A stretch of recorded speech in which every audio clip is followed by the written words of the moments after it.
کیونکہ اردو لکھنے اور پڑھنے میں میں ہمیشہ سے خراب تھی، اور اسلامیات اردو میں ہونے کے باعث میں املا کی غلطیاں کرتی تھی۔ اتنا پڑھ کر بھی جب نمبر 70% آئے تو والدین کو بھی میری محنت کو دیکھنا چاہیے تھا۔ اس دن سے میں نے جھوٹ بولنے کی عادت کو پختہ کر لیا۔ ہر چھوٹی چھوٹی بات میں جھوٹ بول کر بچ جایا کرتی۔ کب یہ چھوٹے چھوٹے جھوٹ بڑے ہونے لگے مجھے خود پتہ نہ چل سکا۔ سچ بولنے کا نتیجہ یہ نکلتا تھا کہ اماں ابا دونوں مجھے سخت لفظوں میں باتیں سنایا کرتے تھے، جس سے میرے دل کو تکلیف ہوتی تھی۔ ساری رات میں اکیلی روتی رہتی، اور تو اور جب ان کا ان سب چیزوں سے دل نہ بھرتا تو مجھ سے بات کرنا بند کر دیتے۔ میں منت پر اتر آتی تھی کہ مجھ سے بات کی جائے۔ گھر کے ہر فرد کو کہہ دیا جاتا تھا کہ اس سے کوئی بھی بات نہیں کرے گا۔ وہ میری باتوں پر یقین نہیں کرتے تھے۔ میں انہیں کئی بار یقین دلانے کی کوشش کر چکی تھی کہ ان کی خاطر میں نے پڑھنا شروع کیا، لیکن ان کی امید کے مطابق میں نمبر نہیں لا سکی۔ ہر بچہ ایک جیسا نہیں ہوتا، یہ چیز انہیں بھی سمجھ لینی چاہیے۔ کبھی میں نے تو اپنے والدین کو کسی سے کمپیئر نہیں کیا تھا، ورنہ میرے ابا سے بھی کامیاب لوگ اس دنیا میں موجود ہیں۔ والدین پیدا کر کے اپنی اولاد کو اپنا غلام ہی سمجھ لیتے ہیں۔ وہ چاہتے ہیں کہ جو فیصلے ہم لیں اس پر اولاد بغیر کچھ کہے حامی بھر دے۔ ہر بات پر اپنی قربانیوں کا ذکر کیا کرتے ہیں۔ کیا اولاد اس دنیا میں اپنی مرضی سے آئی ہے؟ کیا اسے اپنی مرضی سے والدین کو چننے کا موقع دیا گیا تھا؟ اگر اولاد خراب نکل آئی یا پھر والدین کی امیدوں پر پورا نہ اتری تو والدین کا ایک ہی جملہ ہوتا ہے کہ کاش تو ہماری اولاد ہی نہ ہوتی۔ لیکن کبھی اولاد سے پوچھا ہے کہ وہ بھی انہیں والدین سمجھنا چاہتی ہے؟ پیدا کر کے ان پر کوئی احسان نہیں کرتے۔ ایک دنیا کا نیچرل پروسیس ہے، اور اللہ نے اگر آپ کو اولاد دے ہی دی ہے تو اسے خدارہ انسان سمجھنے کی کوشش کریں۔ اس کے اپنے بھی کچھ احساسات ہوتے ہیں، وہ آپ کی مرضی کے مطابق سانس نہیں لے سکتی۔ اللہ نے اسے ایک مکمل انسان بنا کر بھیجا ہے، اسے دماغ اور دل دونوں دیے ہیں، وہ اپنے فیصلے خود لے سکتی ہے۔ بس آپ اپنی اولاد کو صحیح اور غلط کی تمیز سکھا سکتے ہیں، لیکن کبھی بھی زبردستی اسے اچھا برا محسوس نہیں کروا سکتے۔ میرے والدین میری ہر خوشی میں شریک نہیں ہوتے تھے۔ ایسے والدین ہی ہوتے ہیں جو اپنی اولاد کو خودکشی کرنے پر مجبور کر دیتے ہیں۔ جھوٹ بولنے سے زندگی بڑی پرسکون ہو گئی تھی۔ بڑے دو بھائی پڑھائی کے سلسلے میں دوسرے شہر چلے گئے تھے۔ ایک بھائی کا انجینئرنگ کالج میں داخلہ ہو گیا تھا تو دوسرا بھی میڈیکل میں میدان مار چکا تھا۔ میں ان کے لیے بہت خوش تھی۔ ہمارا رشتہ مزید بہتر ہو سکتا تھا اگر والدین اس رشتے کو بہتر بنانے کی تھوڑی کوشش کرتے۔ وہ ہمیشہ سے انہیں زیادہ اہمیت دیتے آئے تھے، اور ان کے سامنے ہمیں ذلیل کر کے ایک احساس کمتری کا شکار کر دیا تھا۔ میری اماں کئی بار میرا فون چیک کرنے میں لگی رہتی۔ ان کا یہی عمل مجھے کافی تکلیف دیتا تھا، کیونکہ ان کے لہجے اور عمل میں بے اعتباری ہوتی تھی۔ میں انہیں کئی بار سمجھا چکی تھی کہ میں کوئی ایسی ویسی لڑکی نہیں ہوں۔ ہمیشہ سے میں اپنے کام سے کام رکھنے والی لڑکی تھی۔ گھر والوں نے میرا کانفیڈنس اتنا ختم کر دیا کہ میں لوگوں سے بات کرنے سے بھی گھبراتی تھی کہ کہیں انہیں میری کوئی بات بری نہ لگ جائے، اور میری اماں کہتی تھیں کہ مجھے بات کرنے کی تمیز تک نہیں ہے۔ میری ایک ہی سہیلی تھی جو میرے گھر کے سارے حال سے اچھی طرح واقف تھی۔ وہ غریب گھر کی تھی، اس لیے میری اماں اسے زیادہ پسند نہیں کرتی تھیں۔ رزق دینا تو اللہ کی ذمہ داری ہے۔ میرے ابا ایک اچھی ملٹی نیشنل کمپنی میں نوکری کرتے تھے، اور ان کی آنے والی تنخواہ سے ہمارے گھر کا اچھے سے گزارا چل رہا تھا۔ میرے بڑے دو بھائی اسکالرشپ پر دوسرے شہروں میں پڑھ رہے تھے، اور ہمارے پر پیسہ لگانے کا ایک ایک حساب ہمارے ابا ہمیں سنا دیا کرتے۔ خاندان کے بچوں کے سامنے ہمیں ذلیل کر کے ہمارا مذاق بنایا جاتا۔ میرا بھائی تو اتنا خود سر ہو گیا تھا کہ اب وہ بدتمیزی پر اتر آیا۔ اس کو بگاڑنے میں بھی زیادہ ہاتھ میرے اپنے والدین کا ہی تھا۔ مجھے سمجھ نہیں آتی تھی کہ اتنے بچے پیدا کر لینے کے بعد بھی میری ماں کی ممتا جاگی کیوں نہیں۔ کئی بار میں وہاں سے روتے روتے کمرے میں آئی تھی، تو اماں کہنے لگتی کہ خود کو اس قابل بناؤ کہ ہم تمہارا اچھے سے ذکر کر سکیں۔ کیا اولاد تبھی اچھی ہوتی ہے جب والدین کی امیدوں پر پوری اترے؟ والدین کو لگتا ہے کہ ہر معاملے میں، ہر وقت، ہر جگہ، کسی بھی حالات میں صرف وہی ٹھیک ہیں۔ وہ والدین ہیں، وہ کہاں غلط ہو سکتے ہیں؟ ان کو لگتا ہے کہ ہم بچے کے لیے جو سوچ رہے ہیں وہی اچھا ہے۔ بچہ اپنے لیے سوچنے کا حق بھی نہیں رکھتا۔ اپنے حق کے لیے لڑنا تو ایک الگ بات ہے، لیکن یہاں تو سوچ کو ہی قید کر لینا چاہتے ہیں۔ میں اپنے والدین سے بہت تنگ آ چکی تھی۔ کبھی بھی کوئی اولاد اپنے والدین سے نفرت نہیں کر سکتی، لیکن مجھے لگنے لگا تھا کہ میں انہیں اب پسند نہیں کرتی۔ ان کے درمیان اٹھنا بیٹھنا چھوڑ دیا تھا۔ اگر زبردستی وہ مجھے اپنے پاس بٹھا بھی لیتے تو میں زیادہ باتیں نہیں کر سکتی تھی، کیونکہ ان سے باتیں کرنے کو میرے پاس کچھ بھی نہیں تھا۔ کبھی انہوں نے مجھ سے دوستانہ رویہ نہیں رکھا تھا۔ میٹرک کے امتحان میں میرے اوپر بڑا پریشر تھا، کیونکہ 9ویں میں میں صرف 50% نمبر لے کر آئی تھی۔ میرے ابا نے مجھ سے بات تک کرنا بند کر دی تھی، اور انہیں لگتا تھا کہ اس سے مجھے کوئی فرق نہیں پڑتا۔ میرے اوپر نظر رکھنے لگے تھے، میں کہاں جاتی ہوں، کس سے بات کرتی ہوں، ان سب کا ریکارڈ ان کے پاس موجود تھا۔ مجھے پرائیویٹ اسکول سے ہٹوا کر ایک سرکاری اسکول میں لگا دیا گیا۔ کہنے لگے جب تم نے پڑھنا ہی نہیں تو تم پر پیسہ برباد کرنے کا کوئی شوق نہیں ہے۔ سرکاری اسکول میں آتے ہی میں آرٹس کی وجہ سے سب میں نمایاں ہو گئی۔ سب لوگ میری بڑی تعریف کیا کرتے تھے۔ میرے والدین کہتے تھے کہ سرکاری اسکول کی ٹیچروں کو تو پڑھانا ہی نہیں آتا، انہیں بھلا کیا معلوم کہ پڑھائی کیا ہوتی ہے، اسی لیے تمہیں زیادہ خوش ہونے کی ضرورت نہیں ہے۔ وہ میری خوشی کو 2 منٹ میں اداسی میں بدلنے کی طاقت رکھتے تھے۔ آپ کے ارد گرد کے لوگ آپ کے ذہن پر بہت برا اثر چھوڑتے ہیں، اور یہی وجہ تھی کہ میں لوگوں سے گھبرانے لگی تھی۔ ان سے بات کرتے ہکلانا شروع کر دیتی۔ کئی بار اسکول سے گھر آنے کا دل ہی نہیں کرتا تھا تو راستے میں بیٹھ کر لوگوں کو دیکھا کرتی تھی۔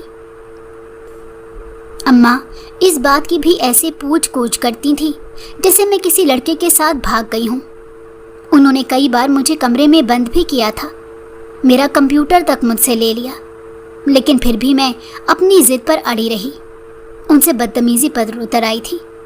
بعد میں مجھے یہ سب کچھ خود بھی اچھا نہیں لگتا تھا۔ 10ویں کے امتحان کے دوران جیسے ہی پیپر دے کر گھر کو لوٹنے لگی تو گاڑی سے ٹکر ہو گئی۔ غلطی میری اپنی بھی تھی کہ میں بے دھیانی میں روڈ کراس کر رہی تھی، لیکن وہ آدمی مجھ سے ایسے معافی مانگنے لگا کہ ساری غلطی اسی کی ہے۔ کئی بار میں نے اسے سمجھانے کی کوشش کی کہ میں خود ہی اٹھ کر گھر چلی جاؤں گی، لیکن پھر بھی وہ مجھے ضد کرتے ہوئے ہسپتال لے آیا۔ کہنے لگا آپ کی صحت سے بڑھ کر میرے لیے کچھ نہیں۔ اس کی عمر جتنی بھی ہو، لیکن اس بندے نے خود پر بڑا کام کیا تھا اور اپنی عمر سے چھوٹا ہی لگ رہا تھا۔ نئی گاڑی بھی تھی اور خاصا شکل سے امیر معلوم ہو رہا تھا۔ میں نے پوچھنے کی کوشش نہیں کی کہ آخر کو وہ ہے کون، کیونکہ اس کا اور میرا تعلق زیادہ دیر کا نہیں تھا۔ گھر میں نہ بتانے کے باعث مجھے کوئی پریشانی بھی نہیں تھی، کیونکہ انہوں نے مجھے برا بھلا کہنے کے سوا کچھ بھی نہیں کرنا تھا۔ میرا دل اور دماغ ایک جنگ میں تھا۔ مجھے نہیں معلوم وہ شخص مجھے کس طرح گاڑی میں بٹھا کر اسپتال لے کر آیا۔ اگر میں آج مر جاتی تو میرے لیے کتنی آسانی ہوتی۔ ہسپتال کے بیڈ روم میں لیٹے میں یہی باتیں سوچ رہی تھی کہ کم از کم میرے والدین کا سر اس مرتبہ شرم سے نہ جھکتا۔ وہ ویسے بھی ہر وقت میرے مرنے کی دعائیں کرتے رہتے ہیں، اور ان کی یہ دعائیں جلد ہی قبول ہونے والی تھیں، لیکن یہ آدمی مجھے اٹھا کر ہسپتال لے آیا، اور اس زخمی حالت میں میرا ایسے خیال رکھ رہا تھا کہ خدا نہ خواستہ میں اس کی محبوبہ ہوں۔ میرا آج تک اتنا خیال کسی نے نہیں کیا تھا۔ شروع سے ہی میں نے گھر میں خود کو ایک اضافی چیز محسوس کیا تھا۔ میری پیدائش پر بھی ابا کو کوئی خاص خوشی نہیں ہوئی تھی۔ 2 بھائیوں کے بعد بھی میری اماں کی خواہش تھی کہ تیسرا بیٹا ہی ہو، لیکن میری آمد پہ انہوں نے خاموشی سے قبول کر لیا تھا۔ کہنے لگیں کہ آج کے دور میں بیٹی کو پالنا بہت مشکل ہو گیا ہے، اس پر نظر رکھنی پڑتی ہے، بیٹیاں ہاتھ سے نکل نہ جائیں۔ اسی لیے ہمیشہ خوف ہی لگا رہتا ہے۔ جب 3 سال کی ہوئی تو میرے رونے کی پرواہ کیے بغیر انہوں نے مجھے اسکول میں داخل کروا دیا کہ کہیں میں ریس سے باہر نہ نکل جاؤں۔ مجھے سوچوں میں ڈوبا دیکھ کر وہ شخص میرے قریب آیا، کہنے لگا، تم ذہنی دباؤ میں لگ رہی ہو، اگر تم چاہو تو مجھ سے اپنا حال ڈسکس کر سکتی ہو۔ میں حیرانی سے اسے دیکھنے لگی، بھلا یہ شخص میری کیا ہی بات سمجھے گا۔ مجھے دیکھ کر کہنے لگا، کافی خوبصورت ہو، نہ جانے تمہیں کون سی پریشانی ہے، لیکن مجھے خوشی ہوگی اگر میں تمہاری کسی پریشانی میں کام آ سکوں۔ میں نے کہا، کیا آپ ہر لڑکی کو دیکھ کر یہی کچھ کہتے ہیں، یا آپ نے کوئی فلاحی تنظیم کھول رکھی ہے کہ لوگوں کے دکھ سن کر ان کے حل بتائیں گے؟ میری بات سن کر وہ کہے لگانے لگا، کہنے لگا کہ ہر کسی کے لیے یہ آفر بالکل نہیں، لیکن اگر لڑکی تم جیسی خوبصورت ہو تو انسان پگھل ہی جاتا ہے۔ کسی نے پہلی بار مجھے خوبصورت بولا تھا، ورنہ میری اماں کئی بار مجھے ٹوک چکی تھی کہ میرا ناک کافی موٹا ہے۔ وہ کافی دیر مجھ سے ادھر ادھر کی باتیں کرتا رہا اور مجھے اس دوران احساس ہوا کہ میں اپنی پریشانی کو بالکل بھول چکی ہوں۔ میں ان سے کچھ دیر اور باتیں کرنا چاہتی تھی، لیکن اسی وقت میرے والدین آ گئے۔ میری اماں مجھے دیکھ کر کہنے لگیں کہ امتحان کے دوران تم اسی طرح غائب دماغی سے سڑک پار کرنے لگتی ہو۔ اس شخص کے سامنے ہی مجھے ڈانٹنا شروع کر دیا کہ یقیناً تمہارا پیپر اچھا نہیں ہوا ہوگا۔ مجھے شرمندگی ہونے لگی تھی کہ بھلا وہ شخص میرے بارے میں کیا سوچ رہا ہوگا، کہ میرے والدین کس قسم کے انسان ہیں، اپنی بیٹی کا حال احوال لینے کے بجائے اسے ڈانٹ رہے ہیں۔ اماں ابا مجھے اپنے ساتھ گھر لے آئے تھے اور اس شخص کا بھی شکریہ ادا کیا تھا کہ اس نے میرا علاج کروا دیا۔ گھر آ کر مجھے کافی شرمندگی ہوئی تھی کہ میرے والدین کو اس کے سامنے مجھ سے ایسی بات نہیں کرنی چاہیے تھی، لیکن میں تو بھول ہی گئی تھی کہ عزت تو صرف ان کی ہے، ہماری اپنی تو کوئی سیلف ریسپیکٹ نہیں۔ گھر میں کسی کو بھی میرے اس ایکسیڈنٹ سے کوئی فرق نہیں پڑا تھا۔ مجھے وہ آدمی بار بار یاد آنے لگا جس کو میرے ذرا سے زخموں کی اتنی پرواہ ہو گئی تھی، جو میری آنکھوں کو دیکھ کر یہ سمجھ گیا تھا کہ میں کسی بات پر بڑی پریشان ہوں۔ 2 گھنٹے میں اس نے جتنی باتیں ہوئی تھی وہ واقعہ میں اپنے ذہن میں دہرانے لگی۔ میرے چہرے پر خود بخود مسکراہٹ آ گئی اور اللہ سے دعا کی کہ میرا دوبارہ بھی اس شخص سے سامنا لازمی ہو۔ اگلے دن جب پیپر دینے میں گھر سے باہر نکلی تو وہ آدمی پہلے سے میرا منتظر کھڑا تھا، کہنے لگا، میں تمہیں اسکول چھوڑ دیتا ہوں۔ میرے دل میں آیا کہ انکار کر دیتی ہوں، لیکن میں واقعی اس کے ساتھ وقت گزارنا چاہتی تھی، اسی لیے بجائے کچھ کہنے کے گاڑی میں بیٹھ گئی۔ کافی دیر خاموشی کے بعد اس نے ہی باتوں کا آغاز کیا۔ یہ ہماری دوسری ملاقات تھی، لیکن اب تک میں اس سے نام تک پوچھ نہ پائی تھی۔ میرے امتحان کے بارے میں پوچھا تو میں نے 2 لفظوں میں کہہ دیا کہ ٹھیک ہو رہے ہیں۔ میرے والدین مجھ سے زیادہ خوش نہیں رہتے، اسی لیے آپ کو کل جو کچھ بھی دیکھنے کو ملا وہ میری زندگی کا حصہ ہے۔ میری بات سن کر کہنے لگا، یہ تو بہت غلط ہے۔ اس طرح باتوں باتوں میں ہمارا سفر کٹ گیا۔ گھر والوں سے چھپ کر میری ملاقاتیں بڑھنے لگی تھیں۔ اس کے ساتھ وقت گزار کر مجھے اچھا لگتا تھا۔ امتحان ختم ہوئے تو ملاقاتوں کا سلسلہ بھی کم ہو گیا۔ کئی بار ماں کی غیر موجودگی میں انہیں بتائے بغیر گھر سے نکل جاتی تھی۔ میں نے اپنے والدین کے بارے میں سب کچھ بتا دیا تھا کہ میرے والدین مجھ سے ذرا محبت نہیں کرتے۔ اس کو پیار سے میں راجا کہتی تھی۔ راجا کا بھی اس دنیا میں کوئی اپنا نہیں تھا۔ اس کے والدین کا انتقال ہو چکا تھا اور غریبی کے باعث کسی لڑکی نے اس سے شادی کرنے کی حامی نہیں بھری تھی، لیکن اب راجا کی زندگی میں آ چکی تھی۔ وہ بھی کہتا تھا کہ تمہارے والدین تمہارے ساتھ بہت غلط کرتے ہیں۔ ہم دونوں ایک دوسرے کی محبت میں ڈوب چکے تھے، ایک دوسرے کو پسند کرنے لگے تھے۔ میں نے اسے کہہ دیا تھا کہ اس بار تم میرے گھر رشتہ لے کر آ جانا، میں کسی طرح بھی اپنے گھر والوں کو منا لوں گی۔ میں مزید اپنے گھر والوں کے ساتھ نہیں رہنا چاہتی۔ راجا بے حد خوبصورت انسان تھا۔ اس سے ملنے کے بعد مجھے احساس ہونے لگا کہ مجھ میں بھی کچھ خاص ہے، تبھی تو کوئی مجھے اتنا پیار کرتا ہے۔